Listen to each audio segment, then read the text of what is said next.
So guys, जैसा कि हमने पिछले एपिसोड में देखा कि इटर्निटियन क्रिएशन थोन अब उभर कर सामने आ चुका था, जिससे सभी इंसान खुश हुए क्योंकि आओचेन के इस थोन को एक्टिवेट करने से अब मानव जाति के उदय का वक्त आ चुका था। मानवता के इतिहास में ऐसा पहली बार हुआ था जब 6 डिवाइन थोन एक साथ जागृत थे। फेंग जियो भी इससे डर गया था और डिविनिटी को प्राप्त करने के लिए फैंटेसी पैराडाइज के लिए निकल गया और थोड़े समय के लिए सभी जिम्मेदारियां आबाओ को सौंप दी थी। वहीं आओचेन ने अपने सभी साथियों को येटिंग से मिलवाया था और बताया कि अगर हम हाव्यू को भी बचाना चाहते हैं तो ये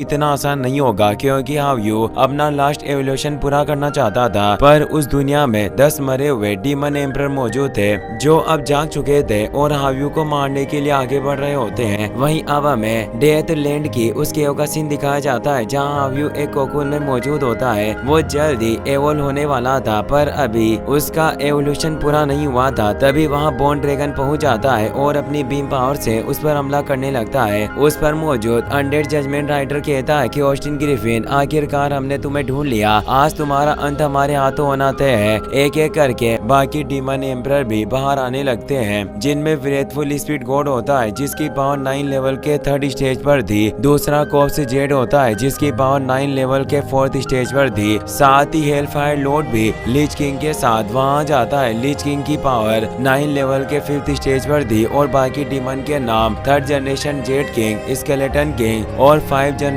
शेडो किंग होते हैं। सबसे आखिर वाला स्पाइडर डीमन होता है। बॉन्ड ड्रैगन सीधा हाव्यू पर हमला करने लगता है। हाव्यू का दिल काफी जोरों से धड़कने लगा, जिससे उसे एहसास हो जाता है कि वो डीमन किंग उसे मारने के लिए वहां गए हैं और वो अपना एवोल्यूशन पूरा करे बगैर ही अपने रियल फॉर्म में बाहर आ जाता है। वो सभी डीमन हाव्यू के 6 सर देकर समझ जाते हैं कि इसने अपना एवोल्यूशन पूरा नहीं किया है और ये सिर्फ 9 लेवल पर है, हम इसे आसानी से खत्म कर सकते हैं। और वो सभी 10 डीमन एम्परर एक साथ उस पर हमला करने के लिए आगे बढ़े। हाव्यू अपनी फायर पावर से उन्हें रोकने की कोशिश करने लग जाता है, पर उसके हमले का उन डीमन पर कोई असर नहीं हो रहा होता क्योंकि उनकी पावर 9 लेवल से ज्यादा थी। वो हाव्यू पर लगातार हमले करते जा रहे थे और उसे संभलने का मौका नहीं दे रहे होते और कहते हैं कि हम तुम्हारे खून का एक एक कतरा निकाल कर उसे पी लेंगे। केवल इसी तरीके से हम अपने दिलों में मौजूद नफरत को खत्म कर सकते हैं। हाव्यू अपनी एनर्जी से हमला करने की कोशिश कर रहा होता है, पर लीच किंग अपने एक पावरफुल स्लेश से उस पर हमला करती है और बॉन्ड डीमन भी उस पर पावरफुल अटैक करके बोला कि तुमने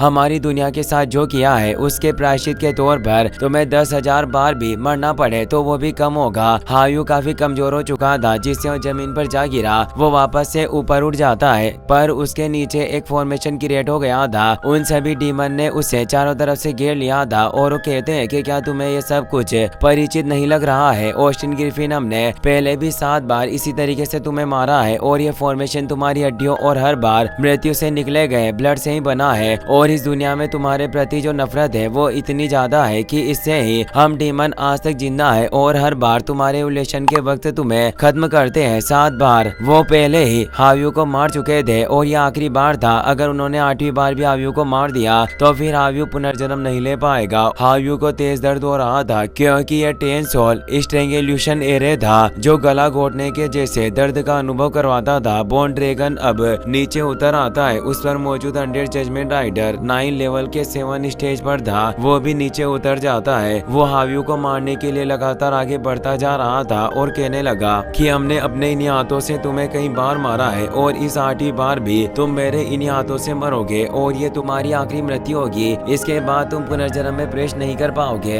हाव्यू अपने सभी एलिमेंट पावर से उस पर हमला करने की कोशिश करता है, पर वो उस 10 सोल स्ट्रेंगुलेशन एरे के द्वारा दबा दिया जाता है। अनडेड जजमेंट राइडर उस पर स्वॉर्ड को पॉइंट कर देता है और उस पर कई सारे स्वॉर्ड अटैक एक साथ होने लगते हैं। हाव्यू को लग रहा था कि वो मरने वाला है और उसे अपनी पिछली सारी जिंदगी की बातें याद आने लगी। वो बताता है कि अभी तक कई बार इन डीमन के हाथों में मारा जा चुका हूँ। मृत्यु के बाद मेरा पुनर्जन्म होता है और हर बार इन डीमन के द्वारा काफी कष्टपूर्वक तरीके से मेरी मौत हो जाती है। 7 बार मैं उस रूह कपा देने वाले दर्द को सह चुका हूँ, जिससे उसे ऐसा लगने लगा था कि ये दुनिया उसे कभी भी नहीं अपनाएगी और हर कोई सिर्फ उसे मारना ही चाहता है और इस 8वें जीवन के बाद मुझे कभी पुनर्जन्म लेने का मौका नहीं मिलेगा। इसीलिए शुरुआत से ही उन डीमन से बचकर भागता रहा। 8वें पुनर्जन्म में जब वो एक छोटा सा बिस्ट था तब लीच किंग उसे मारने की कोशिश कर रही थी। हाव्यू भी खुद इस दुनिया में नहीं रहना चाहता था पर एवोल होने के लिए उसे इस दुनिया में आना पड़ता था। लीच किंग की अनडेड आर्मी उसके पीछे पड़ गई थी और उन्होंने स्पीयर से हाव्यू को घायल कर दिया था। उस दिन हाव्यू मरने वाला ही था पर तभी आओ चेन ने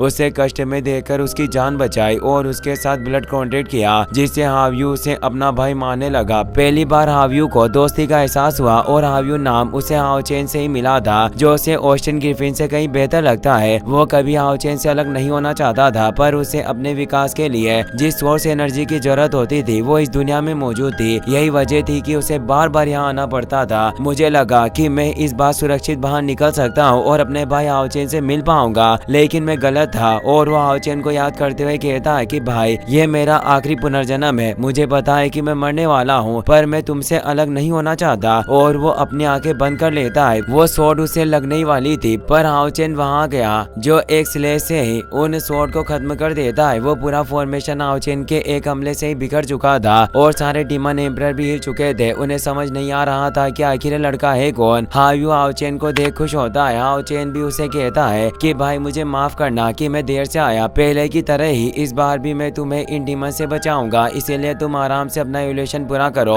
हाव्यू उसकी बात मान लेता है और वापस से उस केव में मौजूद अपने कोकुन में चला जाता है। आओचेन अब उन 10 इविल एम्परर के सामने आ गया था। अंडर जजमेंट राइडर कहता है कि मुझे याद है कि तुम वही लड़के हो जिसने पिछले इवोल्यूशन के दौरान इस ऑस्टिन ग्रिफिन को बचाया था लेकिन अब तुम उसे बचा नहीं पाओगे क्योंकि तुम अकेले हम 10 किंग्स का सामना नहीं कर सकते। हाओचेन कहता है कि तुम्हें किसने कहा कि मैं यहाँ अकेला आया हूँ और वो अपनी पूरी टीम को वहाँ बुला लेता है। हाओचेन की टीम में भी 10 मेंबर थे क्योंकि वो बहन ली शिन को भी साथ लाया होता है। और अब हाओचेन की टीम और 10 इविल किंग के बीच फियर्स फाइट स्टार्ट होने वाली थी। शेनिन कहती है कि क्या तुम ही वो मरे हुए लोग हो जो कब से हाव्यू को धमका रहे थे। और वो हाओचेन से कहती है कि ये सभी 10 एम्परर 9 रैंक के 3rd स्टेज से ऊपरी रियल्म में है। इनकी सबसे टॉप पावर 9 और 7 रैंक पर है इसीलिए हमें थोड़ा केयरफुल रहना होगा। और अब हाओचेन अपनी पूरी टीम के साथ हमला करने के लिए आगे बढ़ा। अनडेड जजमेंट राइडर भी अपने साथियों के साथ उनका सामना करने को तैयार था। वो बोला कि तुम ऑस्टिन ग्रिफिन की रक्षा करना चाहते हो पर हमें नहीं लगता कि तुम अपनी इस पावर के साथ उसे बचा पाओगे। फिर भी देखते हैं कि तुम उसका कब तक साथ निभाते हो। और वो उनसे लड़ने लग जाते हैं। हाओचेन अपने साथियों को बोलता है कि हमें खुद को बिखरने नहीं देना है। हमें एक दूसरे की मदद करते हुए इनसे फाइट करते रहना होगा। शेनिन अंडर जजमेंट राइडर से लड़ने लग जाती है और जियांग वांग के साथ मिलकर उस मोटे डीमन पर हमला कर रहा होता है। लिन ने भी अपनी फिनिक्स बॉडी को एक्टिवेट कर लिया होता है जिससे वो लीच किंग के हमलों का सामना कर रहा था पर उन सभी को लड़ने में काफी प्रॉब्लम्स हो रही थी। यान वेन जाओ पर बोन डीमन हमला करने लगता है। वो पीछे से हमला कर रहा था। यांग इससे बच नहीं सकता था पर चेनिंग माइडू की मदद से उसे बचा लेती है। वो डीमन हाओचेन से कहते हैं कि हमने उम्मीद नहीं की थी कि तुम 5 सालों में इतने स्ट्रॉन्ग बन गए होंगे कि तुम हमारे लिए परेशानियां पैदा करोगे। पर हाओचेन के साथियों के लिए वो डीमन परेशानी पैदा कर रहे थे और उन्हें हरा नहीं पा रहे होते। शेनिन हाओचेन के पास आती है और उसे बताती है कि इस जगह पर डेथ एनर्जी काफी ज्यादा मात्रा में मौजूद है जिससे इन डीमन को यहाँ लगातार पावर मिल रही है और हम अपनी स्पिरिचुअल पावर को यहाँ पर रिकवर नहीं कर पाएंगे और हमारी शक्ति की हानि काफी तेजी से हो रही है जिससे हम अपनी रियल पावर का इनके खिलाफ इस्तेमाल नहीं कर पा रहे। अंडर जजमेंट राइडर कहता है कि ये मेरा एरिया है। यहाँ प्रचुर मात्रा में डेथ एनर्जी मौजूद है जिसे तुम अवशोषित नहीं कर सकते। जल्दी तुम्हारी पावर भी हमारी डेथ एनर्जी में घुल जाएगी। और वो सभी डीमन अपनी डेथ एनर्जी को